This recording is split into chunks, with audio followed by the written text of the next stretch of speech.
નમસ્કાર બાળ મિત્રો, જ્ઞાન મંજરી વિદ્યાપીઠ મહુવામાં આપનું હાર્દિક સ્વાગત છે. હું ડિયર રમેશ બી. તો બાળ મિત્રો, હવે આપણે યુનિટ 8 ના પહેલા સ્વાધ્યાયની અંદર આગળ વધીએ. તો જોઈએ પ્રશ્ન પહેલો. ત્રિકોણ ABC માં ખૂણો B કાટખૂણો છે.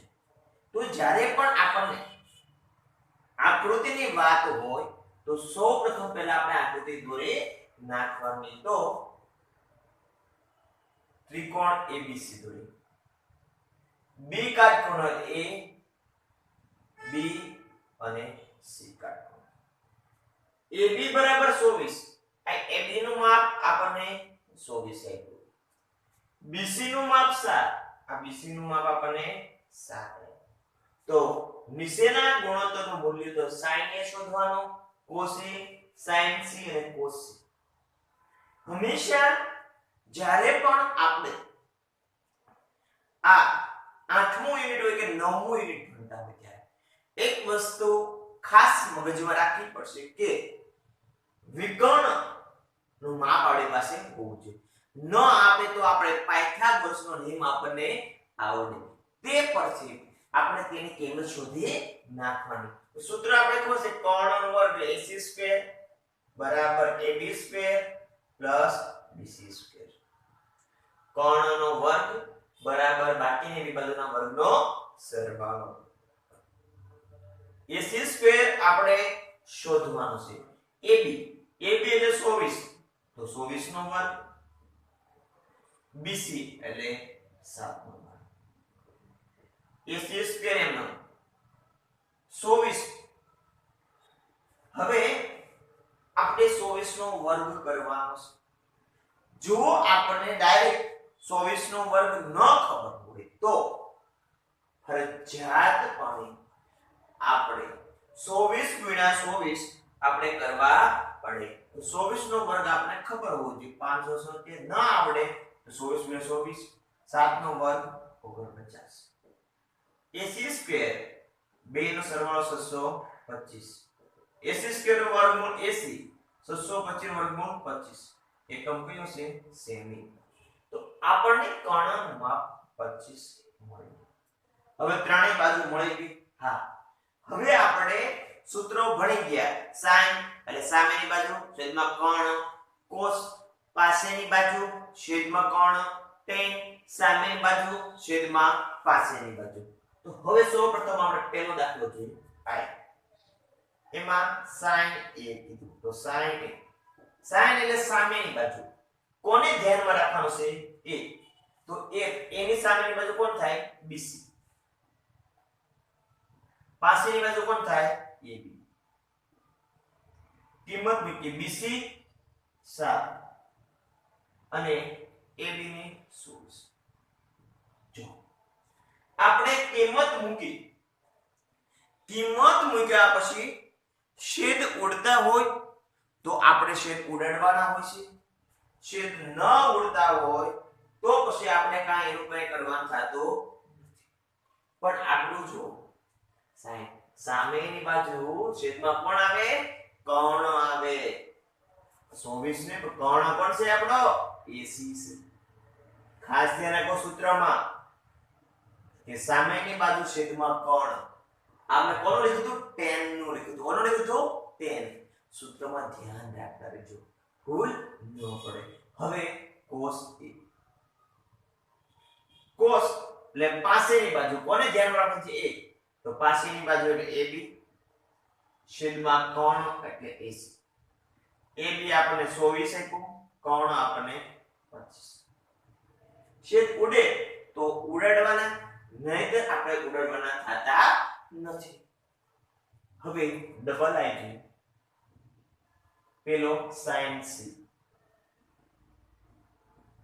sin C એનો અર્થ એવો થયો કે C ને અનુલક્ષીને ને ધ્યાનમાં રાખીને આપણે દાખલો ગણવાનો છે.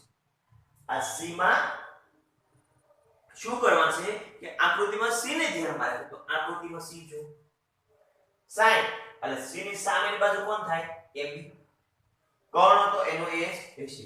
તો જો A અનુલક્ષી સામેની બાજુ BC થાય, પણ C માં જોવો તો સામેની બાજુ કોણ થાય? આ AB. અને કર્ણ તો બધામાં કેવો રહે? સરખો. તો 120 ના છેદમાં 25. બીજું આપ્યું cos C. cos એટલે પાસેની બાજુ, તો પાસેની બાજુ BC છેદમાં કર્ણ AC 7 ના છેદમાં 25. ફક્ત ધ્યાનમાં એ જ જોવાનું કે અહીંયા cos C આપ્યો, A આપ્યો, કયો અક્ષર પણ ક્યારે B આપશે નહીં. જે કાટખૂણો હોય તે ને ધ્યાનમાં રાખીને દાખલો ગણવાનો હોતો નથી. એક મગજમાં પરફેક્ટ રાખો. તો જો ખૂબ સરળ દાખલા આપણને ઝડપથી આવડી જાય એવા, અને ખાસ આપણે આકૃતિમાં ધ્યાન રાખવાનું.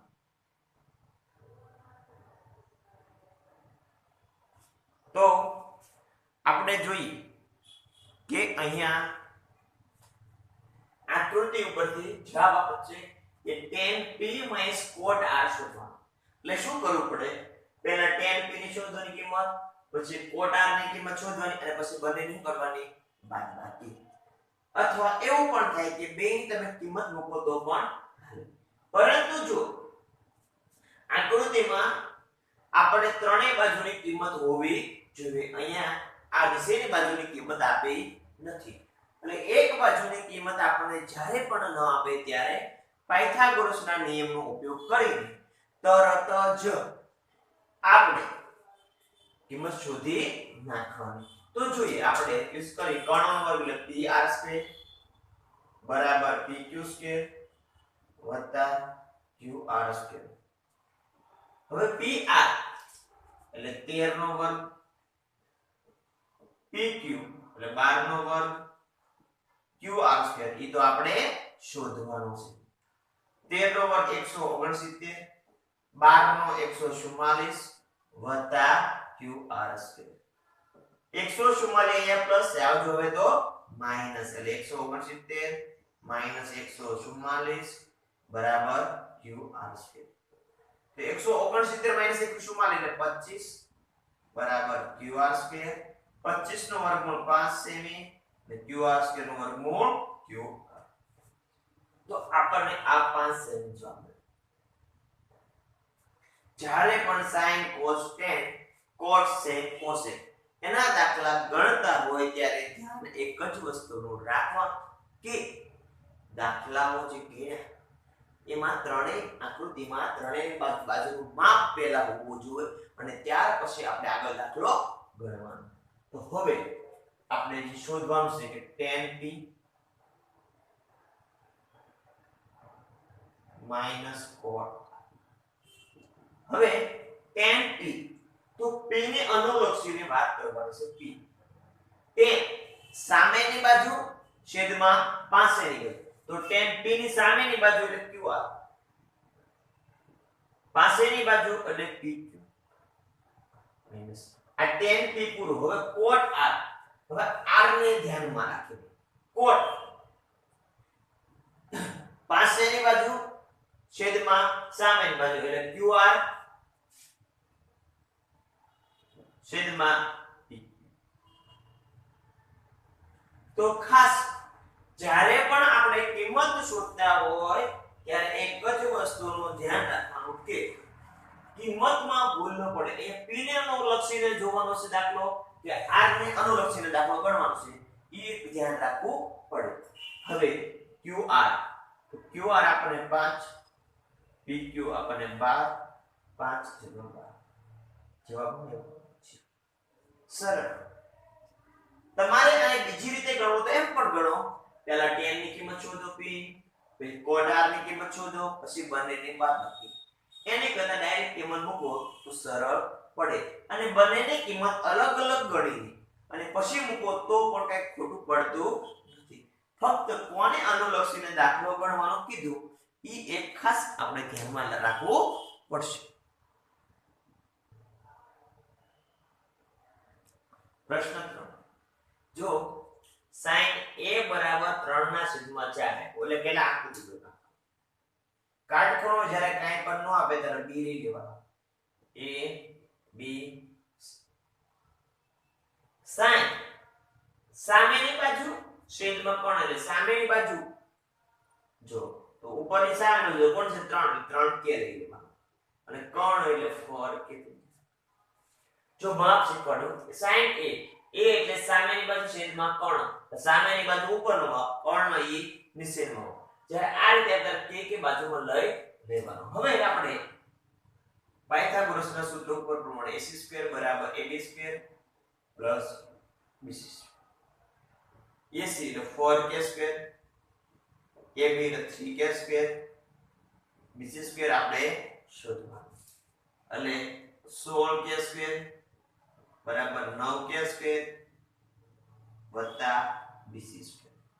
હવે 9k² પ્લસ આમાં જોવા તો માઈનસ એટલે 16k² માઈનસ 9k² બરાબર BC².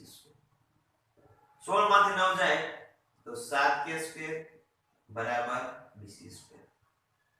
7 નું વર્ગમૂળ એટલે √7 એમનો k² વર્ગ k BC² વર્ગમૂળ BC. તો BC નું માપ આપણે √7k મળી ગયું એટલે કે ત્રણેય બાજુમાં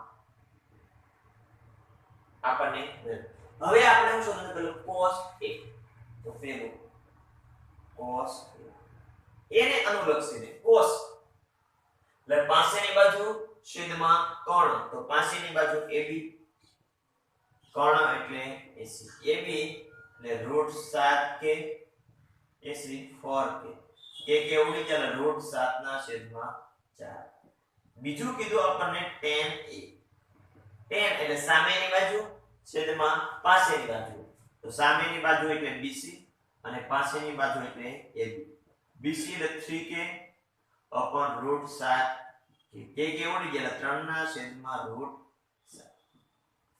ખૂબ સરળ દાખલા તમને એક વખત સૂત્ર સમજાઈ જાય sin એટલે શું થાય cos tan એ જે શરૂઆતમાં તમને જે કિંમત આપી જે મૂલ્ય આપ્યું જે ગણો તે કોષ્ટક આપ્યું એ તમને એકવાર સારી રીતે સમજાઈ જાય એટલે આ દાખલા ખૂબ ઈઝી સરળ તમને ઝડપથી આવડી જાય પછી એમાં કોઈ પ્રકારની તમને મુશ્કેલી પડશે નહીં એવો મને વિશ્વાસ છે બાળકો એટલે વ્યવસ્થિત લખજો જોઈ લખજો સમજીને લખજો ના સમજાયના પાછા મને કીજો બાળકો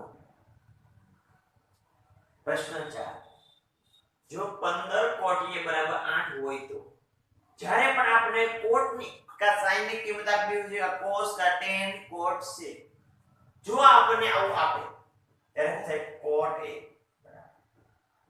અહીંયા 15 ગુણાકાર હોય એટલે એમ થયું આગળ એટલે એનો અર્થ છે કોટની કિંમત આપણને મળી ગઈ હવે કોને અનુલક્ષીને a તો કોટ એટલે શું થાય પાસેની બાજુ છેદમાં સામેની પાસેની બાજુ એટલે 8 8 છે સામેની બાજુ એટલે 15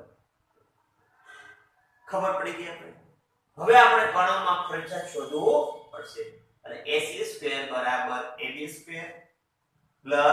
BC² AC² એનો AB એટલે 8k² વત્તા 15k² તો AC² બરાબર 8 નો વર્ગ 66k² 15 નો 225k²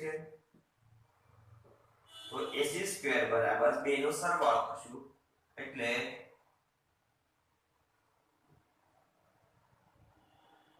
આપણને મળશે હવે જો 289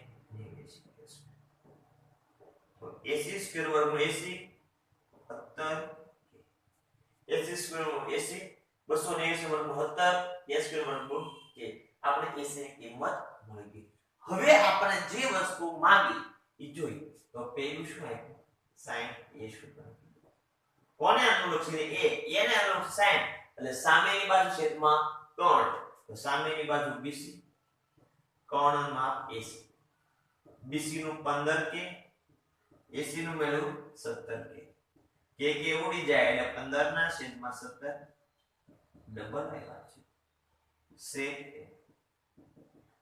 એને sec એટલે શું થાય કે પાસેની બાજુ છેદમાં કોણ sec a એટલે પાસેની બાજુ છેદમાં કોણ થાય નો થાય હું થાય કર્ણના છેદમાં પાસેની બાજુ, એટલે કર્ણ એટલે AC, પાસેની બાજુ એટલે ખાસ ધ્યાન રાખજો sin cos tan cot sec cosec, એટલે AC આપણને 17 કે અને AB આપણને 8 કે, એટલે 17 ના છેદમાં, તો આપણને sin કે cos કે tan કે cot કે sec કે cosec કે, પરંતુ ધ્યાન એક જ વસ્તુ રાખવાનું કે સૂત્રની અંદર ભૂલ ન પડે તો પછી આપણને કોઈ પ્રોબ્લેમ થવાનો નથી અને આપણને સરળતાથી આવડી જશે.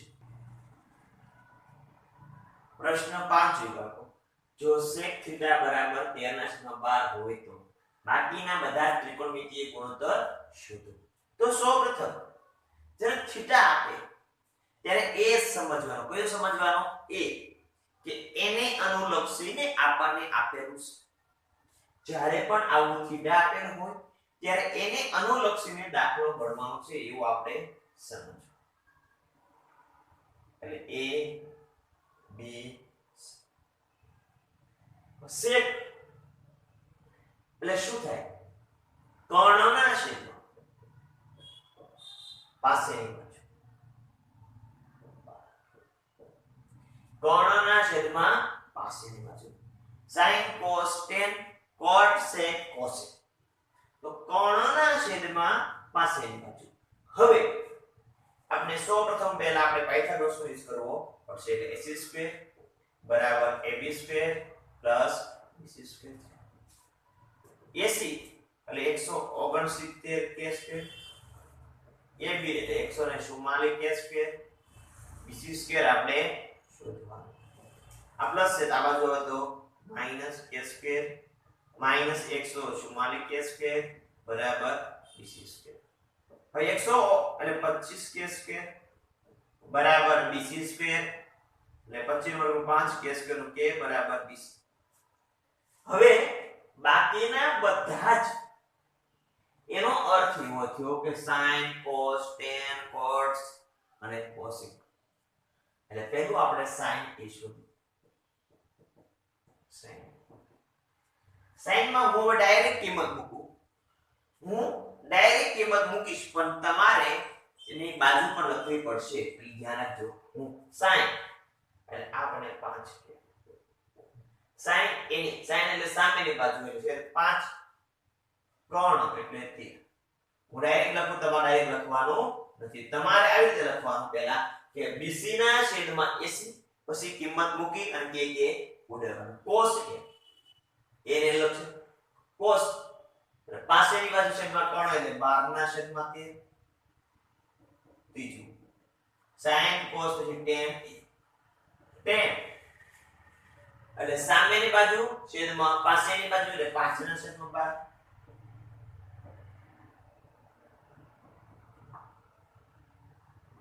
IV 4 tan પછી cot એટલે પાસેની બાજુ છેદમાં સામેની બાજુ એટલે ઊંધું 12 ના છેદમાં 5. પાંચમું sin cos tan cot sec in IU એટલે cosec